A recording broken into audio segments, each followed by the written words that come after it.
Jésus-Christ, la parole vivante, la parole révélée.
Amen. Nous bénissons le Seigneur pour cette autre occasion qu'il nous accorde ce matin de partager la parole. Vous savez que Dieu fait toutes choses dans notre vie par sa parole. Et sa parole est esprit et vie. Sa parole est grande. Sa parole est puissante. Sa parole est merveilleuse. Et tout ce qu'il fait dans notre vie, il le fait par sa parole. Et nous devons le croire. Et nous devons le comprendre. Et nous devons le confesser. Et nous devons le déclarer. Parce que tout ça est vrai. La parole de Dieu est vivante et efficace. Elle est plus tranchante qu'une épée quelconque à deux tranchants. Amen. C'est cette parole qui sépare jointure et moelle. C'est cette parole qui nous façonne, qui nous transforme et qui nous rend agréables à Dieu. Il faut bien que nous comprenions cela. C'est pourquoi nous avons un très grand intérêt à sonder la parole, à chercher la parole, parce que Dieu se trouve dans sa parole. La révélation de Dieu se trouve dans sa parole. La connaissance des voies de Dieu se trouve dans sa parole. Si nous aimons Dieu et que nous voulons connaître les voies de Dieu, c'est en entrant dans sa parole et non pas d'une autre manière. Amen. Depuis un certain temps, nous parlons de quelque chose de très important. De quel esprit es-tu animé? Amen. De quel esprit es-tu animé? Nous allons voir ce matin comment un esprit impur peut manipuler les gens. Comment les gens peuvent se connecter aux esprits impurs. Et comment est-ce qu'ils peuvent faire confiance, faire foi à ce genre d'esprit? Et comment est-ce que ce genre d'esprit-là peuvent arriver à faire beaucoup de choses aujourd'hui? Et quand maintenant on est chrétien, on n'a pas le discernement. On ne voit pas clair. On n'est pas rempli de la parole de Dieu, de la connaissance des voies de Dieu. Alors on est ouvert à ce genre d'esprit-là. Et on peut marcher avec ce genre d'esprit tous les jours. Ce genre d'esprit peut même manifester sa puissance pendant que nous marchons avec lui. Et peut opérer et faire beaucoup de choses de manière à nous séduire au point que nous ne puissions même pas être au courant qu'il est comme ça. C'est un esprit M. Et si on parle de ces choses, c'est parce que c'est vraiment le moment d'en parler. Parce que dans le corps de Christ aujourd'hui, il y a un autre esprit que le Saint-Esprit qui agit, qui est confortablement assis à l'église, qui travaille vraiment, qui travaille sérieusement pour détourner les gens, pour les séduire et les détourner des voies de Dieu. Et il n'y a que ceux qui aiment Dieu de tout leur cœur, de toute leur force, de toute leur âme, qui peuvent discerner que ça, malgré ce que nous voyons, malgré la manifestation de la puissance, ça, c'est un autre esprit.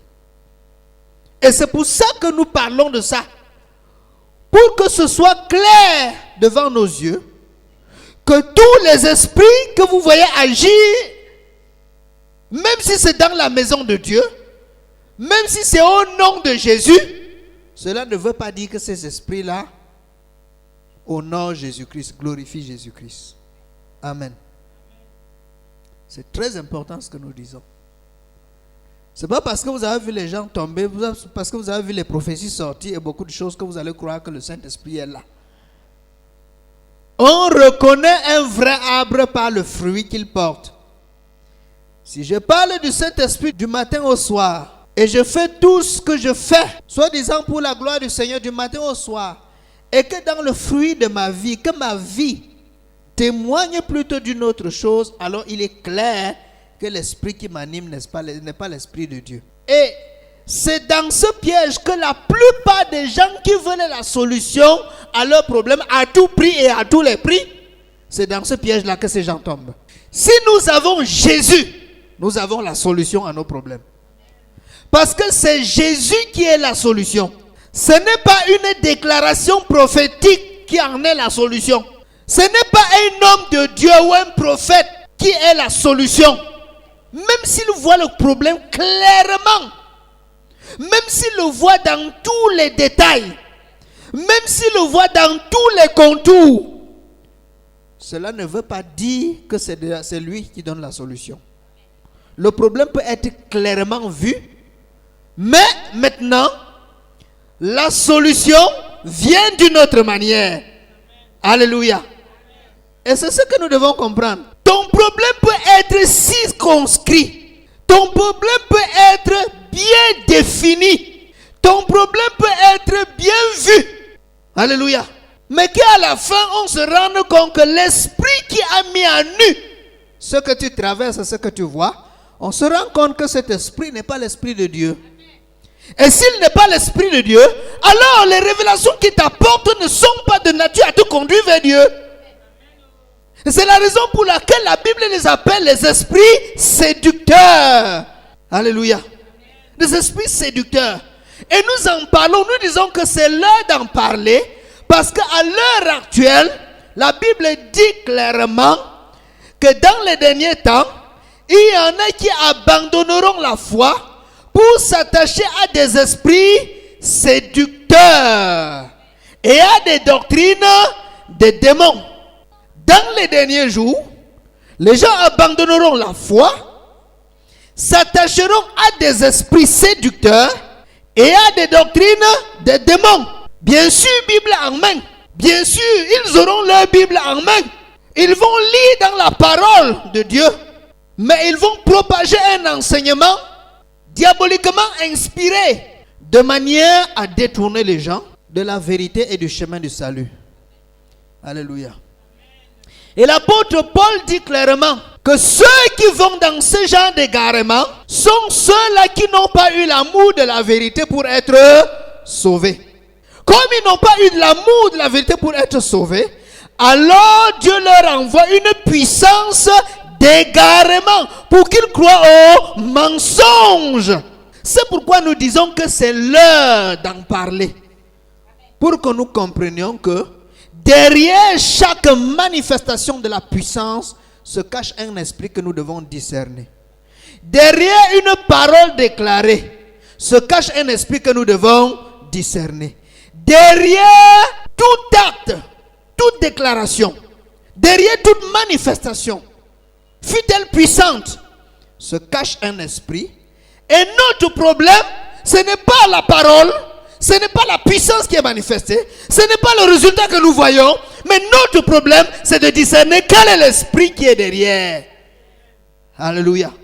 Si tu n'as pas discerné l'esprit qui est derrière une situation, tu es mal parti. C'est d'ailleurs la raison pour laquelle le discernement est un don très important que tout chrétien devrait avoir pour être capable de discerner, de voir quel est l'esprit qui est caché derrière une situation. Quel est l'esprit qui est caché derrière une manifestation de puissance?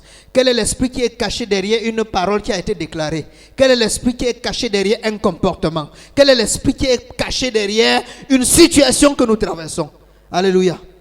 Nous allons regarder, allons dans 1 Samuel, chapitre 28. On va lire tout le chapitre, mais on va aller progressivement. En ce temps-là, les Philistins rassemblaient leurs troupes et formaient une armée pour faire la guerre à Israël. Voilà. Akish dit à David, tu sais que tu viendras avec moi à l'armée, toi et tes gens. David répondit à Akish, tu verras bien ce que ton serviteur fera.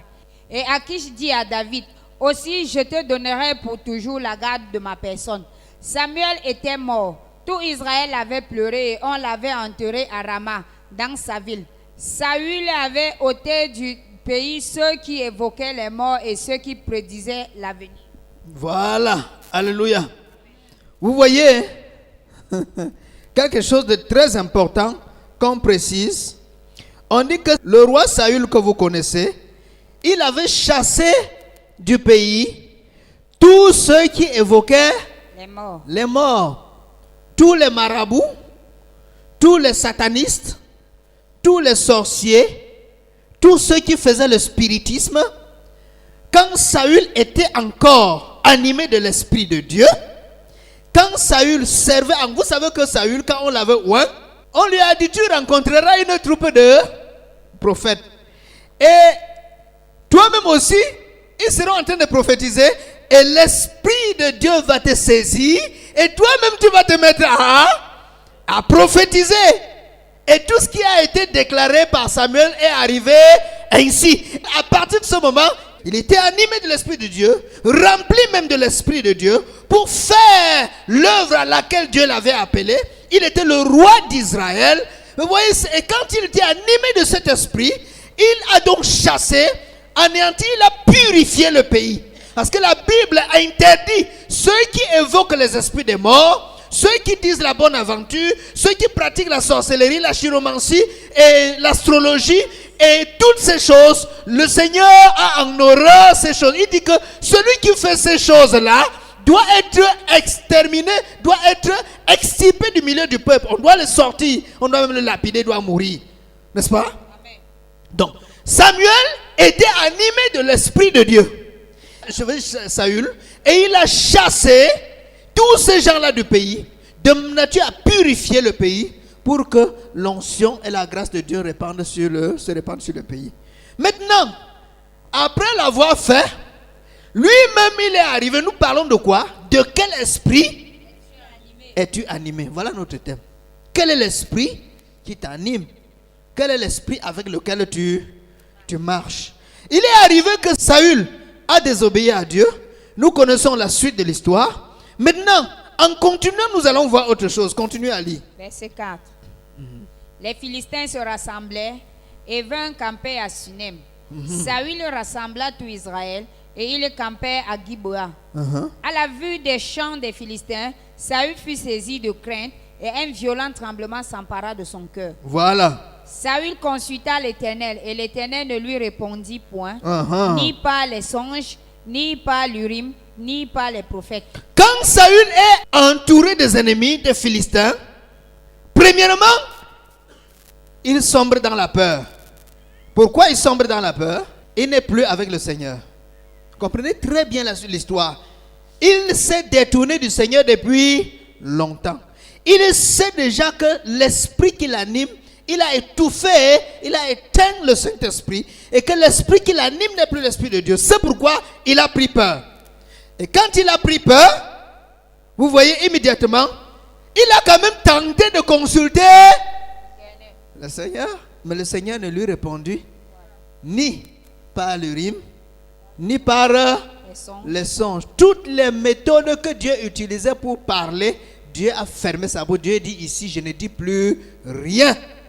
C'est le même Dieu qui a dit, offre à ton Dieu des sacrifices d'action de grâce et invoque-moi au jour de la détresse. Je te délivrerai et tu me glorifieras. Maintenant, voilà Saül qui est dans la détresse. Saül qui avait été animé de l'Esprit de Dieu jusqu'à un moment, qui a même remporté certaines victoires avec le Seigneur. Saül invoque le Seigneur et le Seigneur ne répond pas. Amen. Comprenons très bien. Le Seigneur refuse de répondre ici. Qu'est-ce qui se passe? Allons-y voir. Verset 7. Et Saül dit à ses serviteurs, cherchez-moi une femme qui évoque les morts, et j'irai la consulter. Ses serviteurs lui disent, voici à Endor, il y a une femme qui évoque les morts. Amen. Voyez, ça c'est le même Saül qui a chassé les femmes qui évoquaient les esprits des morts du pays. Et ça, on se comprend. Amen. C'est lui qui a chassé les voyants, les marabouts et tous ces gens. Maintenant, vous voyez que maintenant il a quelle disposition? Comme Dieu ne lui répond pas, alors il faut qu'il se connecte à une autre puissance pour avoir la solution à son problème. Vous comprenez très bien. Comme Dieu ne répond pas, comme Dieu tarde à répondre, comme Dieu est devenu silencieux, comme maintenant Dieu, il faut alors qu'on trouve d'autres méthodes pour arriver. Faites attention à la solution à tout prix et à tous les prix. Amen. Amen. Quand tu es au Seigneur, ta vie dépend de Dieu. Amen. Ta vie est entre les mains de Dieu. Aucun de tes cheveux ne peut tomber sans que Jésus ne sache. Amen. Il a dit tous ces cheveux-là sont comptés. Et tout ce qui t'arrive, il est au courant. Amen. Et toutes ces choses-là concourent pour ton bien. Amen. Il y a un plan de Dieu dans ce que tu traverses. Il y a un plan de Dieu dans ce que tu vis. Il y a un plan de Dieu dans ce qui t'arrive. Amen. Même si tu ne comprends pas, Dieu amène ça quelque part. Il y a quelque chose à faire dans ta vie là-dedans.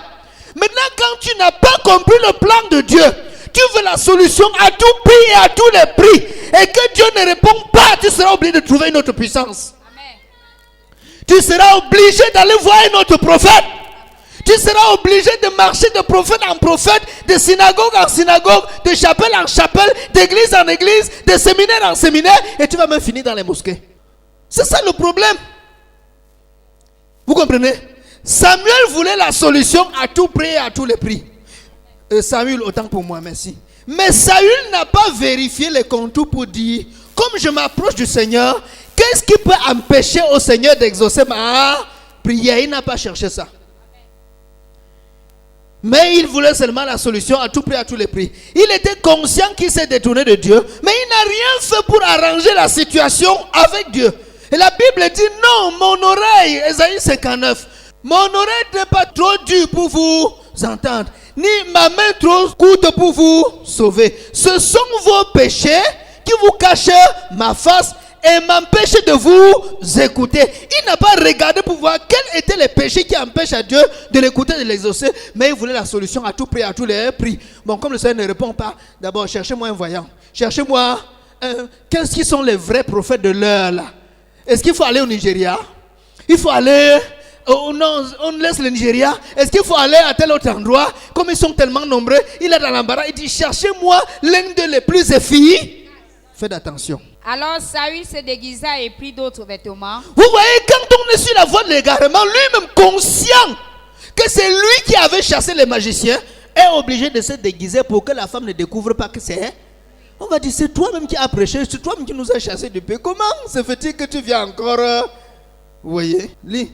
Alors Saül se déguisa et prit d'autres vêtements, et il partit avec 2 hommes. Ils arrivèrent de nuit chez la femme. Saül lui dit, prédis-moi l'avenir et évoque un mort, et fais-moi monter celui que je te dirai. Voilà. Vous voyez que Saül est maintenant dans un autre esprit. Il n'est plus dans l'esprit de Dieu. Continue. La femme lui répondit, voici, tu sais ce que Saül a fait. Comment il a retranché du pays ceux qui évoquent les morts et ceux qui prédisent l'avenir. Pourquoi donc tends-tu un piège à ma vie pour me faire mourir? Saül lui jura par l'Éternel en disant, l'Éternel est vivant, il ne t'arrivera point de mal pour cela. La femme dit, qui veux-tu que je te fasse monter? Et il répondit, fais-moi monter Samuel. Lorsque la femme vit Samuel, elle poussa un grand cri et elle dit à Saül, pourquoi m'as-tu trompé? Tu es Saül. Voilà comment la femme découvre que c'est Saül. Et elle se dit, certainement, c'était un piège. Il m'a tendu un piège pour me tuer. Parce qu'il est en train de tuer. Il a fini avec tous les voyants, tous les astrologues, tous ceux qui évoquent les esprits des morts. Maintenant, il est arrivé à moi pour me tendre un piège. Voilà ce que la femme pense. Alors que le gars était plutôt sous un autre esprit. Le gars avait changé d'esprit depuis. Verset 13. Le roi lui dit, ne crains rien. Mais que vois-tu? La femme lui dit à Saül, je vois un Dieu qui monte de la terre. Il lui dit, quelle figure a-t-il? Et elle répondit, c'est un vieillard qui monte et il est enveloppé d'un manteau. Saül comprit que c'était Samuel et il s'inclina le visage contre terre et se prosterna. Amen. Très bien. Nous allons nous arrêter d'abord là. Qui est monté? Un Dieu, n'est-ce pas? Très bien, commençons par là. Un Dieu est monté. Il est monté d'où? Des profondeurs de là. Je voudrais que nous comprenions très bien. Parce que ce passage parfois prête à confusion. Et nous fait croire qu'on peut invoquer l'esprit d'un saint et que le saint vienne et que ainsi de suite. Il faut qu'on comprenne très bien. Et nous allons donc démontrer clairement dans la parole de Dieu que Samuel n'était ni de près ni de loin impliqué dans ce qui est en train de se passer ici. J'ai dit Samuel le prophète qui est mort. Ce n'est pas lui qui est apparu. Et vous allez comprendre pourquoi la Bible dit que le diable a le pouvoir de se transformer en ange de lumière. Et vous allez comprendre pourquoi tu as souvent rêvé, tu as vu un parent qui était déjà mort. Tu l'as vu, il avait son teint, il avait sa corpulence, il avait même ses habits, il avait sa voix, il avait tout. Les démons en sont capables. Les esprits méchants sont capables de prendre la forme. D'ailleurs, on appelle ce genre d'esprit les esprits familiers. Les esprits qui sont capables de prendre la forme humaine et de venir se manifester. Amen. L'une des choses aussi que vous devez comprendre dans le monde des esprits, c'est que ceux qui meurent dans le Seigneur, qui meurent et qui vont dans la gloire, vont dans le sein d'Abraham. Et il n'est pas facile pour eux comme ça de revenir encore dans ce monde parler ou faire quoi que ce soit. Nous allons d'ailleurs le voir. Maintenant, de l'autre côté, ceux qui meurent pour la perdition, ceux qui sont morts sans espoir de salut, il y en a qui meurent exactement le jour que Dieu avait prévu pour eux. Et quand ils meurent de cette manière-là, quand ils vont dans le séjour des morts, ils y restent en attendant uniquement le retour du Seigneur pour le jugement. Maintenant, il y en a qui meurent, c'est-à-dire que le diable recrute dans ce monde. Et ceux qui meurent précocement, c'est-à-dire que par l'activité de la sorcellerie et tous les autres, ces œuvres du diable. Et quand ils meurent, en fait, ce n'est pas la véritable mort, mais c'est leur transfert du monde physique au monde spirituel. Pour qu'ils aillent travailler sous le compte du diable. Et c'est la raison pour laquelle vous trouvez certains gens qui sont les revenants. Soit qui étaient perdus, qui avaient disparu, on les retrouve quelque part. Ou soit qui étaient morts, on les retrouve quelque part et dans un pays. Ils ne sont jamais morts selon Dieu. Mais ils ont été transférés de ce monde-ci au monde spirituel pour être à jamais au service du diable. C'est là où l'activité de la sorte. Et nous avons lu écouté plusieurs témoignages ici de ceux qui ont vécu cette scène. Ces choses-là. Amen. Donc, il est donc possible que ce genre de personnes réapparaissent. Vous voyez? Mais de toutes les façons, il n'est pas un esprit saint. Vous voyez maintenant? Donc, je voulais donc un peu faire la lumière là-dessus avant qu'on ne continue. Vous voyez que Saül, à un certain moment, à ce moment-là, je vais dire, la magicienne d'Endor a réussi à faire apparaître un Dieu qui monte de la terre et qui prenne la forme de Samuel et qui vient maintenant parler. Vous allez voir, regardez verset 15, lisez la suite. Verset 15. Samuel dit à Saül, pourquoi m'as-tu troublé en me faisant monter? Vous voyez, nous sommes en train de démontrer que ici c'est pas Samuel. Quand les saints meurent, ils vont où? Dans le sein d'Abraham. Et où se trouve le sein d'Abraham? En haut. Hein? Je vous donne la preuve. Luc chapitre 16, verset 22 à 23. Quand les saints meurent, ils vont dans le sein d'Abraham. Et le sein d'Abraham n'est jamais en bas dans les profondeurs de la terre. 23. Le pauvre mourut et il fut porté par les anges dans le sein d'Abraham. Voilà. Et le riche mourut aussi, il fut enseveli. Voilà.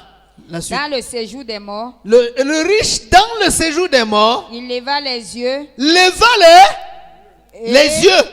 Tandis qu'il était en proie au tourment. On lève les yeux en bas. On lève les yeux pour voir en haut. Et il leva les yeux, il a vu qui? Il vit de loin Abraham et Lazare dans son sein. Dans son sein. Le sein d'Abraham se trouve en haut.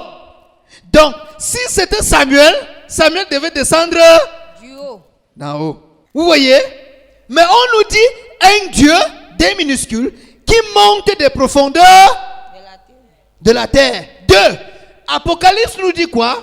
Nous montre la bête qui monte de là, qui est l'esprit de l'Antéchrist. Vous voyez? Vous comprenez très bien. La bête qui monte de la terre. Donc ceux qui montent, le séjour des morts est en bas. Tandis que le sein d'Abraham est en haut.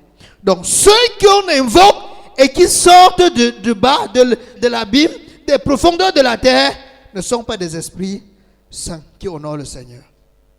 Continuons, ça c'est une preuve. Continuons.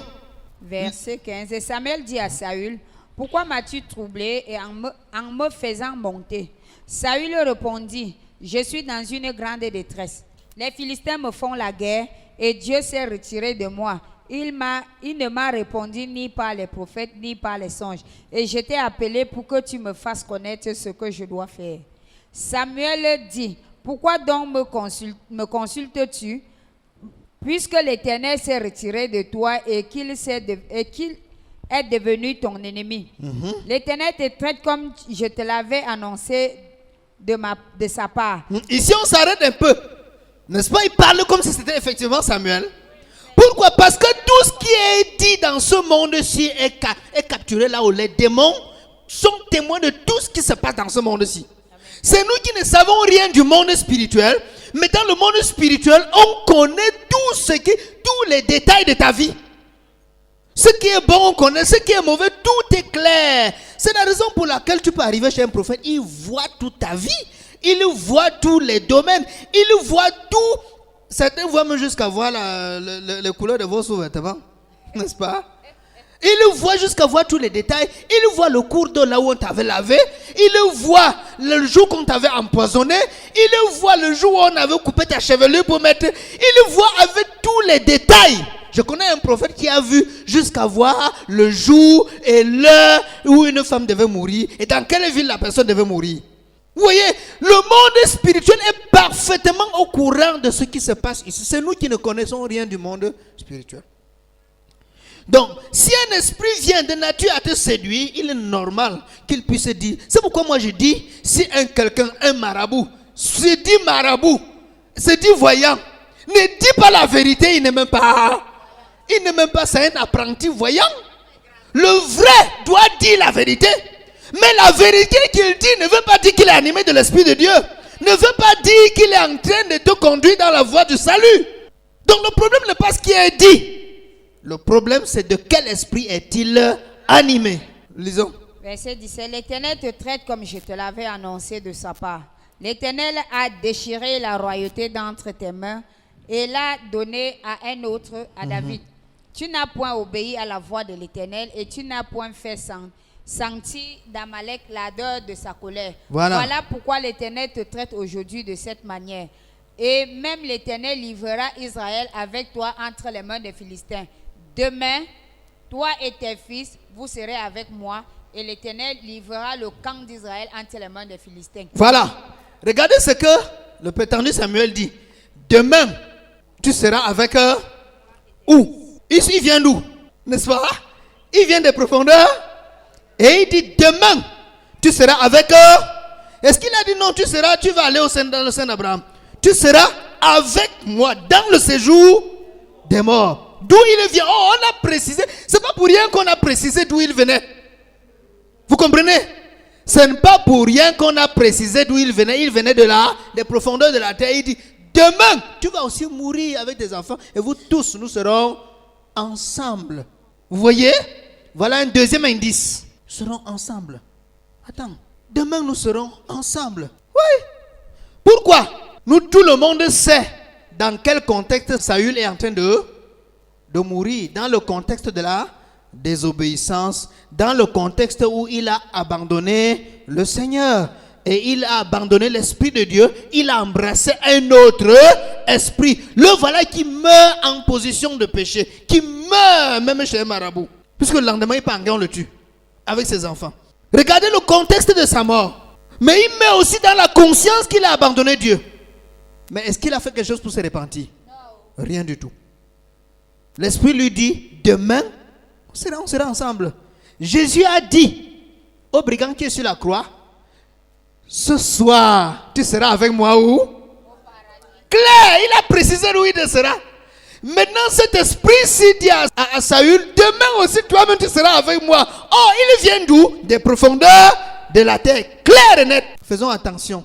Il n'est pas question de Samuel ici, là. Vous voyez? Verset 20. Aussitôt, Saül tomba à terre de toute sa hauteur, et les paroles de Samuel le remplirent de foi. De plus, il manquait de force, car il n'avait pris aucune nourriture de tout le jour et de toute la nuit. Ça va? On peut même s'arrêter à ce niveau. Donc, vous voyez clairement que ce n'était pas Samuel. Et je veux vous dire, pourtant, cet esprit a prophétisé, non?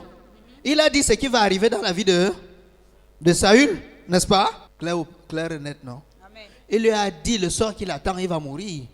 L'Éternel l'a rejeté. Voilà un esprit impur qui dit que l'Éternel a rejeté quelqu'un. Ça, c'est terrible. Vous comprenez? Il a prophétisé. Demain, tu seras avec moi. Maintenant, regardez très bien que ces esprits sont capables d'opérer même les prodiges. D'ailleurs, regardons Apocalypse. Apocalypse chapitre 16, versets 13 à 14. Et je vis sortir de la bouche du dragon et de la bouche de la bête et de la bouche du faux prophète 3 esprits impurs, semblables à des grenouilles. Car ce sont des esprits de démons qui font des prodiges, qui vont vers les rois de toute la terre. Qui font des prodiges. Relis encore. Car ce sont des esprits de démons. Les esprits des démons. Qui font des prodiges. Qui font des prodiges. Et qui vont vers les rois de toute la terre. Voilà. Afin de les rassembler pour le combat du grand jour du Dieu Tout-Puissant. Ils vont vers les rois de la terre pour les rassembler pour le grand combat contre Jésus-Christ. Le grand combat, la grande guerre de l'Armageddon. Vous comprenez? Mais ces esprits qui rassemblent les rois et les hommes pour combattre Jésus-Christ font des prodiges. Ils opèrent des miracles.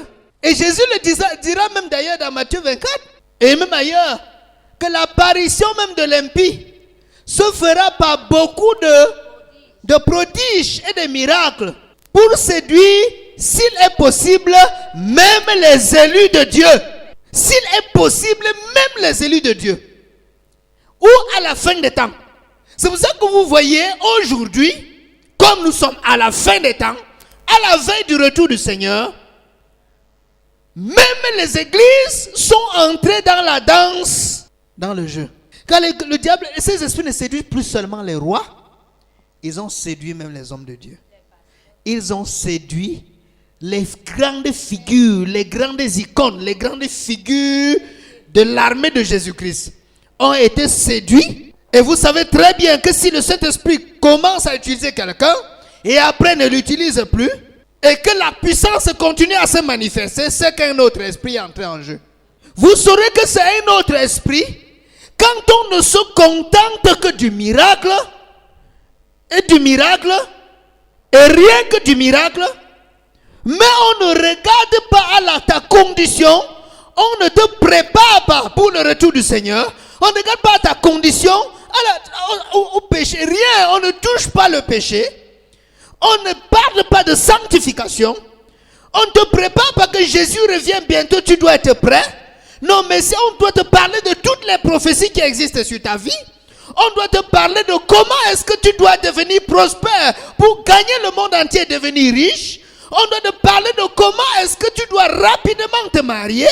On doit te parler de comment est-ce que, c'est pas moi, tu dois voyager partout dans le monde entier. Comment est-ce que toutes les souffrances qui t'arrivent ne sont que le fruit de la sorcellerie, de la malédiction, de nature à te pousser à ne rechercher que la solution et rien que la solution à tout prix et à tous les prix. Et quand cela vous a mordu et que vous comprenez que la seule chose ce n'est que de rechercher la solution, alors on commence à vous taxer les différentes solutions, les prières. Parce que tu n'as compris que ce n'est que ce qu'il faut faire. Maintenant quand tu arrives chez l'homme de Dieu, non, pour le rencontrer, on paye. Pour le rencontrer, il y a les taux. Et même ça va même dans certains séminaires, vous arrivez dans un programme comme ça, on veut prier, on commence d'abord par ceux qui ont les billets de 10 000, ceux qui ont les 10 000, ceux qui ont les points de comptant, ceux qui ont le Isaac, ceux qui ont tout ceci, ils s'alignent. Et quand ceux-là, on commence par eux, on prie même pour ceux qui ont plus que ça, on descend graduellement. Et on arrive sur ceux qui n'ont rien. On dit, bon, vous savez, le Seigneur est merveilleux, il est puissant. Vous savez, le Seigneur est merveilleux, le Seigneur est miséricordieux. Quel que soit ce que tu as, mets-toi debout, on va aussi prier pour... Venez d'abord jeter dans le pas. Vous voyez, on a dépensé toute l'énergie pour ceux qui avaient beaucoup d'argent. On a prié très fort, très puissamment, avec beaucoup de gestes et de force. Maintenant, et sans nous oublier les prières en langue et les déclarations prophétiques. Mais on arrive sur ceux qui n'ont que les 500. On dit, bon, tu te sois fait selon ta foi au nom de Jésus. Amen. Voilà. Vous voyez quand même la prière, regardez les enveloppes. Voilà l'esprit, voilà cet esprit-là. Et après, quand tu vas tomber 3 fois, 4 fois, on va te dire que non, it's over, you are... Et toi, tu te lèves, I'm free, I'm free, I'm free. 2 jours, 3 jours après, tu es dans les mêmes problèmes ou alors pire que ça. On a caché aux gens que même le malheur atteint aussi le juste. On a caché ça aux gens. Mais que l'Éternel en délivre. Ça veut dire que si le malheur atteint le juste, qui l'a permis? Dans quel but? De faire un travail. De faire un travail. Et quand il aura fini de faire le travail, il te délivre. Il enlève ça. Quand tu as compris pourquoi l'affaire est là, il enlève. Et quand il enlève, tu poursuis la marche avec le Seigneur. C'est de ça qu'il est question. Comprenez que tout ce qui nous arrive à dessein. Et Paul qui a eu l'onction de Paul ici. Paul a eu une onction terrible au point qu'on mettait sur lui des mouchoirs. On partait mettre à des milliers de kilomètres sur les gens. Ils étaient guéris de leur maladie et les démons sortaient. Mais quand Dieu a lui-même lui a donné les chartes, le gars a prié, jeûné 3 fois. Dieu lui dit, laisse ça comme ça. Ma grâce te suffit, tu restes avec. Tu pries, les gens guérissent, mais tu restes avec ça. Et il a compris, il dit que c'était pour l'empêcher de s'enorgueillir. Ce qui t'arrive là, c'est pourquoi. Tu as déjà interrogé le Seigneur? Il y a un plan de Dieu dans ce que tu traverses. Parce que toute chose concourt au bien de ceux qui aiment Dieu. Et de ceux qui sont appelés selon son descendant. Quand tu es selon le plan de Dieu, toutes les situations qui t'arrivent là ont une interprétation spirituelle. Voilà pourquoi la prière à tout prix, la solution à tout prix et à tous les prix ne t'aide pas. C'est là où Samuel est tombé. Solution à tout prix. Les Philistins sont là. Qu'est-ce que je dois faire? Ça a eu le temps pour moi, merci. Et vous savez que ce n'est pas sa première erreur. Le prophète lui avait dit, reste là, ne fais pas le sacrifice. Attends jusqu'à ce que je vienne. Il voit tout le monde déjà. Il dit que tout le monde était déjà là. Le feu était là, la pression était là. Les ennemis étaient là. Qu'est-ce que je fais? Je suis devenu sacrificateur. J'ai égorgé la chèvre. Ouais, il n'était pas sacrificateur, mais dans l'empressement, dans l'impatience, il a commencé à jouer un rôle qui ne lui avait pas été assigné par Dieu. Il n'était plus dans son rôle. Vous voyez? Donc, il faut comprendre certaines situations. De quel esprit es-tu animé? Nous sommes le peuple du Seigneur. La Bible dit que celui qui n'a pas l'esprit de Christ ne lui appartient pas. Donc, le tout n'est pas d'être à l'église. Le tout n'est pas d'être, c'est pas moi, membre d'une communauté chrétienne, fût-elle vivante ou pas. Le tout n'est pas, c'est pas moi, d'être un responsable d'église. Le tout n'est pas d'être même un homme de Dieu. Le tout n'est pas d'être, c'est pas moi, tout ce qu'on trouve là dehors. Mais la chose la plus importante, de quel esprit es-tu animé? Quel est l'esprit qui t'anime? Par quel esprit travailles-tu? Regardez comment les gens ont abordé Jésus. On dit à Jésus qu'il chasse les démons par Belzébul, le chef des démons. Regardez, ils ont dit Jésus chasse les démons par un autre esprit. Et Jésus dit, si ce n'est pas le doigt de Dieu que je chasse les démons, alors le royaume de Dieu est descendu vers vous. Vous voyez? Ça, si vous comprenez. De quel esprit Jésus était animé? De l'esprit de Dieu. Mais eux, de l'autre côté, ont vu que Jésus est animé par le prince des démons. Donc, vous voyez que les gens de l'époque étaient même mieux que nous. C'est-à-dire, quand ils voyaient quelqu'un opérer, ils cherchaient à voir quel est l'esprit qui l'anime. Aujourd'hui, le chrétien n'a plus ce discernement. Ne cherche pas à connaître l'esprit qui anime les gens qui sont devant lui. Il suit seulement, il veut seulement la guérison, il veut seulement son miracle. Et si l'esprit de ces gens-là, c'est l'esprit de l'erreur, tu fais comment? Et ceux eux-mêmes qui ne sont pas connectés à Dieu, que quand ils veulent prier, ils disent seulement au nom de l'esprit, au nom de Dieu de mon Père tel, au nom de Dieu de papa, de mon Père spirituel tel. Et si lui, il est connecté à un autre Dieu, tu fais comment? Vous comprenez ça? De quel esprit es-tu animé? Regardez les fils de Séva. Ils viennent pour tenter la délivrance. Au nom de Jésus que Paul prêche de l'autre côté là-bas. Regardez. Toi, démon, nous te chassons au nom de Jésus que Paul prêche. C'est pas nous qui prêchons, c'est Paul là-bas. Ils avaient su de quel esprit Paul était animé. Eux-mêmes connaissaient de quel esprit ils sont animés. Et ils savaient que l'esprit qui les anime est l'esprit inférieur. Et ils ne pouvaient pas résoudre le problème. C'est pourquoi ils ont laissé l'esprit de l'exorcisme pour invoquer l'esprit de Paul. L'esprit de Jésus. C'est là où le démon a dit, mais vous-même vous êtes de quel côté? Nous sommes ensemble la nuit. Maintenant le jour vous faites comme si vous êtes des chrétiens. Venez, vous allez nous faire ce qui se passe. On les a les démons, on dit que les démons les ont fouettés, les ont chicotés. Et 2 d'entre eux sont partis tout nus, déchirés, les habits déchirés. Vous voyez ça? Regardez, ils ont su quel est l'esprit qui les anime. Et quel est l'esprit qui anime Paul? Ils ont su que c'était 2 esprits différents. C'est pourquoi il dit au nom de Jésus que Paul prêche. Toi donc, quand tu pars vers l'homme là, vers l'homme de Dieu, vers celui-là, il est animé de quel esprit? Tu as cherché à savoir. Parce qu'on a dit que c'est le Dieu de papa, tu cours. Faisons attention. Regardez ce que Nebuchadnezzar a dit de Daniel. Il a l'esprit de Dieu, des dieux supérieurs. Le Dieu qui est en lui, c'est le Dieu supérieur. Il a discerné quel était l'esprit qui était en Daniel. Vous comprenez? Il a reconnu que le Dieu de Daniel était le Dieu supérieur. Et il a dit que dans tout mon royaume, personne ne parle plus mal du Dieu de Méchach, de Sadrach et d'Abed-Nego, et du Dieu de Daniel. Donc, ces gens étaient plus sages que nous. Vous voyez? Ces gens étaient plus sages que nous. Aujourd'hui, tu as dit, Jésus est apparu à Simalène. Tu cours aussi avec ta bouteille d'huile, avec ta bouteille d'eau. Tu cours. Il est apparu là-bas à l'arbre. Il est apparu dans une maison, même mieux à parler. Tu aimes mieux à parler, oui. Tu ramasses aussi ton malade, tu cours. Et les pentecôtistes aussi, ils sont dedans. Ils courent. Vous comprenez ça? Vous êtes pentecôtiste, de quel esprit vous animez? Non, c'est clair. En conclusion, c'est quoi? Lorsque tu abordes une situation, fut-elle une situation dans ton foyer, fut-elle une situation dans l'assemblée où tu persévères, fut-elle une situation dans ta famille, fut-elle n'importe quel genre de situation dans la rue, au marché, il faut chercher à connaître l'esprit qui est derrière, l'esprit qui anime la situation. Et quand tu rencontres un homme, fut-il un homme de Dieu, un homme de je ne sais quoi, la première des choses, cherche à connaître quel est l'esprit qui l'anime. Quand tu es dans une assemblée, cherche à connaître quel est l'esprit qui règne là-bas. Sinon, tu vas te trouver dans une danse de sorcellerie que toi-même tu ne maîtrises pas. Et les choses vont commencer à tourner un genre dans ta vie. Tu vas commencer à voir les couches de nuit, les choses dans la nuit. Tu viens encore voir les mêmes personnes que prier. Pour moi, une soeur est venue ici. On s'est mis à prier pour elle. Elle est partie ailleurs chercher la solution parce qu'elle avait des problèmes. Quand elle arrive ici, nous commençons à prier pour elle.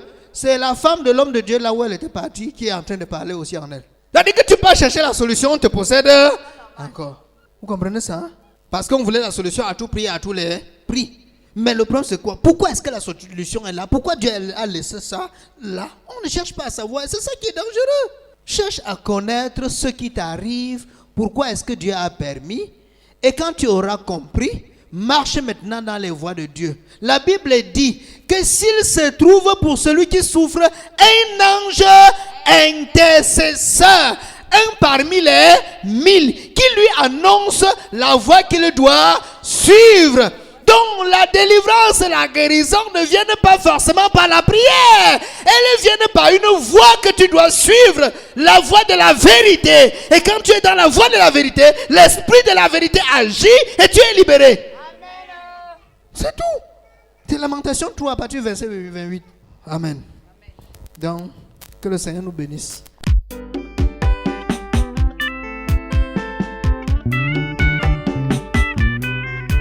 Jésus-Christ, la parole vivante, la parole révélée.